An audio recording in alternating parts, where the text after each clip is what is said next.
I'll be brutally honest with you guys. After Monday and Tuesday's lackluster efforts in the Montreal Canadiens losses to go down 3-1 to the Toronto Maple Leafs, I in no way, shape, or form thought the Habs would be going to a Game 7 in this series. But after overtime wins on Thursday and Saturday, both of those goals scored by kids in Nick Suzuki and Jesperi Kotkaniemi, there has to be a lot of faith in what Montreal is bringing to the table now and what they can bring to the table in this Game 7 moving forward.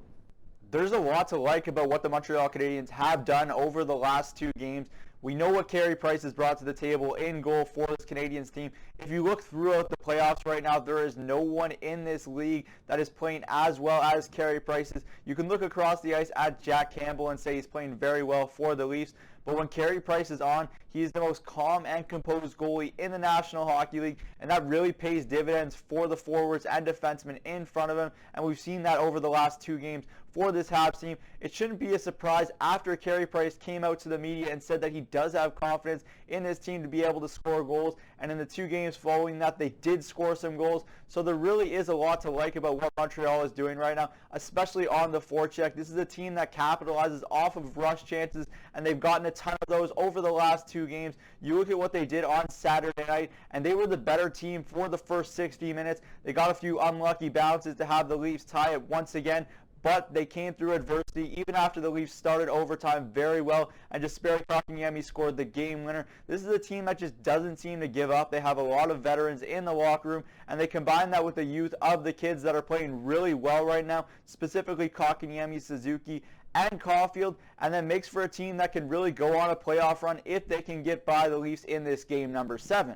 There were so many question marks surrounded around Cole Caulfield about whether or not he would actually be able to contribute at the NHL level, and I think now that we're seeing it in the postseason, he has been one of the most electric players on the ice for either team. He finds open space. He's a lot quicker than I think a lot of people realize, and his shot is so good and deceptive that he's able to create scoring chances really out of nothing. You saw that in game number 6 when he came down the wing with no pressure whatsoever, and he still managed a scoring chance from the right side. This is what this player is. He's a future 30 or 40 goal scorer for the Montreal Canadiens, and I think Habs fans really have to like the chemistry that they've seen between Cole Caulfield and Nick Suzuki, because that is a huge part of their future, and the future is currently showing right now in the Stanley Cup playoffs.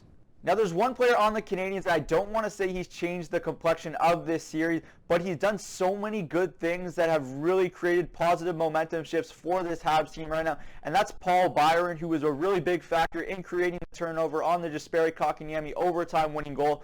Byron has come to play in this series. He's finally back to 100%, or at least close to it, and he's using his speed to create chances for this Habs team off the rush, and I really like the mix of speed on that line right now with Kotkaniemi and Anderson. All three are very quick players, and this line has really done wonders on the forecheck throughout the last 3 games in this series. Now, there were some people questioning whether or not it was the right decision to bring in Jake Evans for game number 6 and replace Thomas Tatar in the lineup.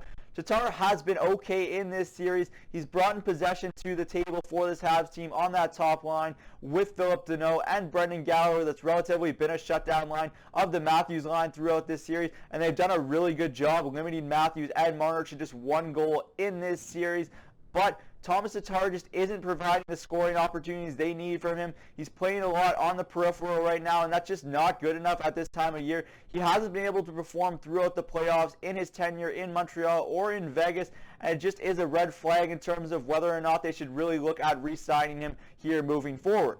The biggest question mark I have for the Habs over the last 2 games is their deployment on defense. They've basically used just 4 defensemen over that stretch. They haven't trusted their bottom pairing whatsoever, and that doesn't make sense to have these 2 defensemen in the lineup if you don't trust them to play. I understand not trusting Erik Gustafsson in his own zone. He's a little bit of a mess there, but if you don't trust him, don't play him. You can look at Romanov and say that he does have some mistakes throughout this regular season, but this is a player that is a big game player. We've seen it throughout his entire hockey career so far, whether it's the World Juniors or over in Russia in the KHL. Get him in the lineup. This is a guy that is made for the big stage, and I really can't comprehend him not even seeing 1 game of action so far in this series. That's it for me today from Cook's Corner. As always, comment down below specifically today about whether or not you think the Montreal Canadiens can complete this comeback over the Toronto Maple Leafs in game number 7. I'm Zach Cook. We'll see you later.